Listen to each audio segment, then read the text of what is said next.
ओम नमः शिवाय। ओम श्री गुरु माताय नमः। ओम श्री गणेशाय नमः। मेरे प्यारे भाई और बहन, आप लोग अगर मंत्र को छोटा और बड़ा देखते हो तो ये तुम्हारी बहुत बड़ी गलती है।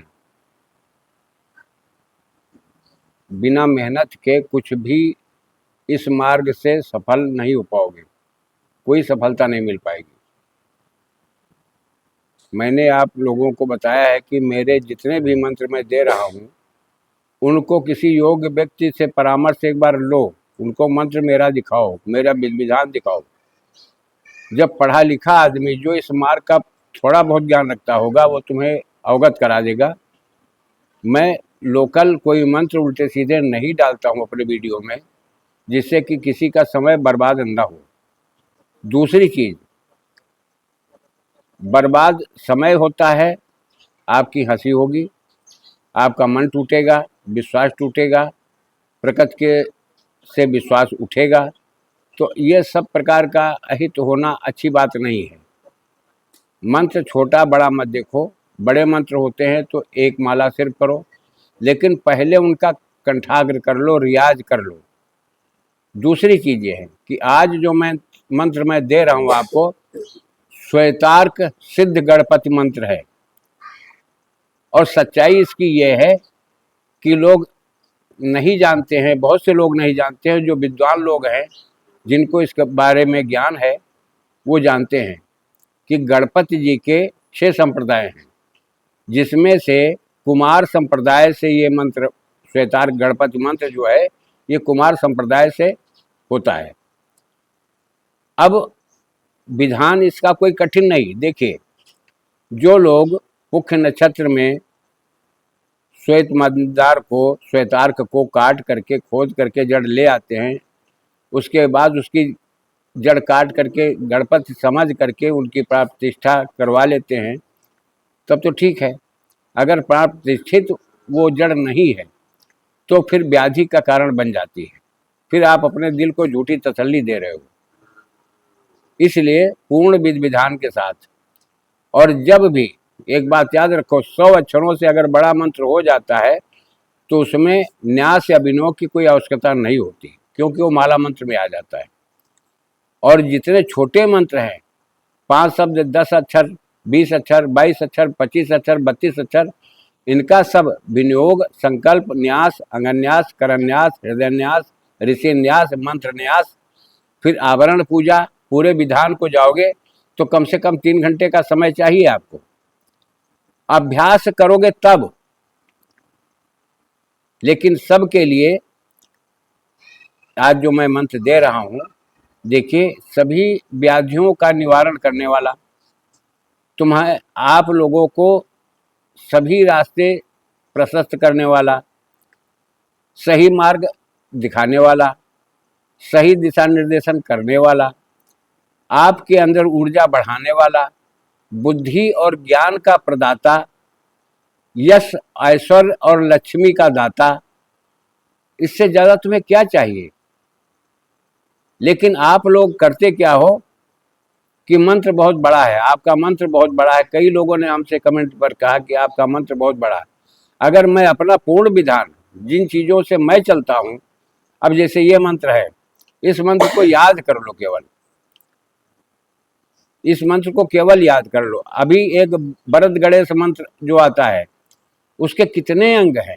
एक मंत्र का जाप करने के लिए आपको बड़ी दिक्कत खड़ी हो जाएगी। एक अक्षर से लगाकर तभी मंत्र पूरा होगा जब पूर्ण अक्षरों तक जाओगे।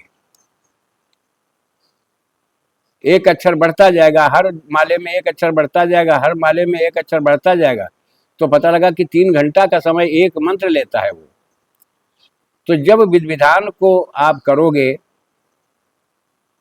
तो आपको सफलता अवश्य मिलेगी। बशर्ते क्या है कि ऐसी स्थिति जब अंगहीन मंत्र का जाप करते हो, अर्धांग छोड़ देते हो, उसके कुछ कुछ अंग छूट जाते हैं कि तुम्हारे नज़र में आ रहा है कि मंत्र बड़ा है, तो उसमें अंग छोड़ोगे, मुझे पता है। और जब अंग छोड़ोगे, जब तुम्हारे शरीर के दोनों हाथ ही काट दिए जाए, पैर काट दिए जाए, और बाकी धड़ क्या किस काम आएगा? कोई काम नहीं कर सकता है।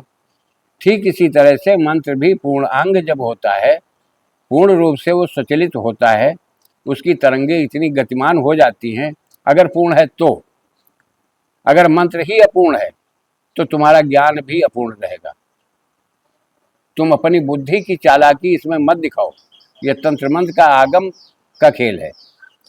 इसके रहस्य को जानकर अच्छी तरह से विवेचना करो, मंत्र को समझो, मंत्र के उद्देश्य को जानो, मंत्र की प्रकृति को जानो, उसके बाद इसको करो।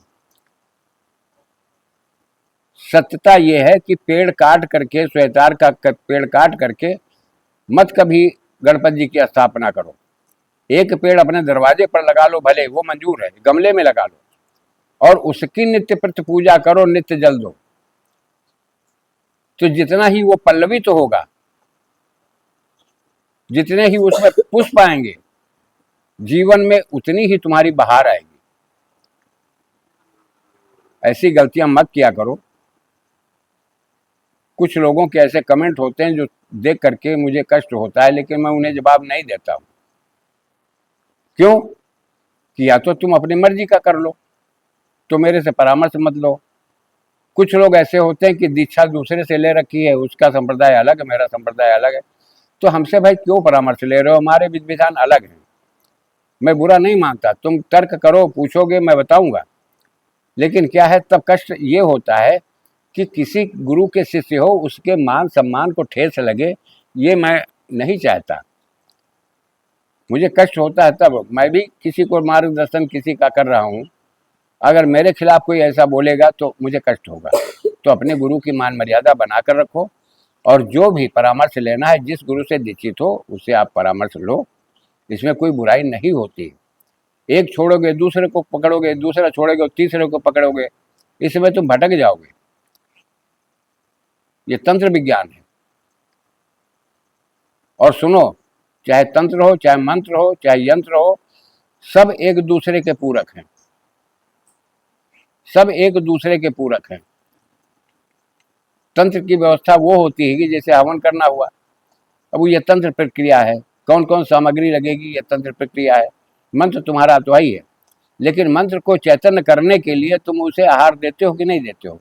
हवन के रूप में, तो बलिष्ठ होता है। अब धुएं के सिस्टम से जो धूम उठता है, उसके सिस्टम से तुम्हारी मंत्र की तरंगे विकसित होकर के वायु में विलीन हो जाती हैं, और तुम्हारे लक्ष्य पर वो टारगेट बना लेती हैं, अपना कार्य करना शुरू कर देती हैं, तुम्हारा धीरे धीरे काम हो जाता है। इसके सिद्धांत यही होते हैं। बाकी मैं भी किसी से परामर्श कभी लेता था, कभी किसी के चरणों में रहा हूँ।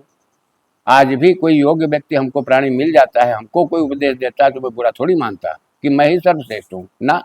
मैं कुछ नहीं हूँ उन लोगों, गुरुजनों के आगे मैं कुछ भी नहीं हूँ, लेस मात्र नहीं हूँ।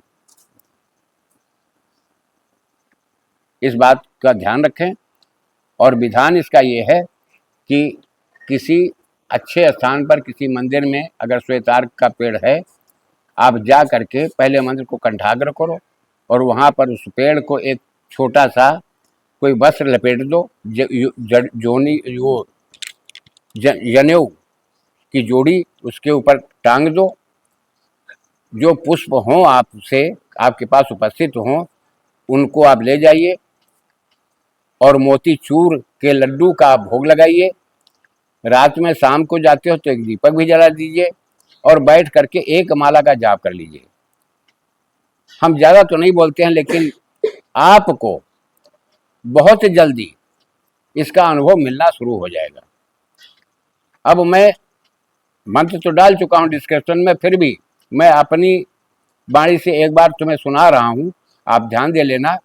ओम नमो भगवते श्वेतार्क गणपते श्वेतार्क निवासाय वासुदेव प्रियाय दक्ष प्रजापति रक्षकाय कुमार गुरुवे ब्रह्मादि सुर वंदिताय सर्वाभरण भूषिताय शशांक शेखराय धर्म ध्वजाय धर्म वादनाय त्राय त्राय देहि देहि अवतर अवतर गंग गणपते वक्रतुंड गणपते बर बरद सर्व स्त्री पुरुष बसीकर सर्व शत्रु बसीकर सर्व दोषान बंधे बंधे सर्व व्याधीन निकृंते निकृंते सर्व दुष्टान संघारे संघारे सर्व दारिद्र विमोचे विमोचे सर्व विघ्न छिंद छिंद भिंद भिंद, सर्व ज्ञान बोधय बोधय, सर्व शत्रुन उच्चाटय उच्चाटय, सर्व बुद्धिन कुरकुर, सर्व कार्याण साधय साधय, ओम गांग गींग गूं गैंग गौंग गंकस्य गणपते हुम फट स्वाहा। ये मंत्र हो गया आपका। आप इसका प्रयोग करके देखो, तुम्हारे सभी रुके हुए कार्य भी आप समझ नहीं पाओगे कि कैसे सफल हो रहे हैं। तो आपका समय ज्यादा न लेते हुए इतना सबसे मेरा निवेदन है कि आप इसको अवश्य करें। भ्रमित होने से कुछ नहीं मिलेगा। और छोटा बड़ा मंत्र मत देखो, पूर्ण विधान में आओगे तो 3-3.5 घंटा लगता है। फिर मैं पूर्ण विधान इसीलिए अभी रुक कर दे रहा हूँ, और जब मैं पूर्ण विधान दूंगा तो पूर्ण विधान ही पूरे मेरे YouTube पर आएंगे वीडियो में। मैं अधूरा मार्ग नहीं दे सकता। मैं इसी के साथ अपनी बाड़ी पर विराम दे रहा हूँ। जय राष्ट्र, जय भारत, वंदे मातरम।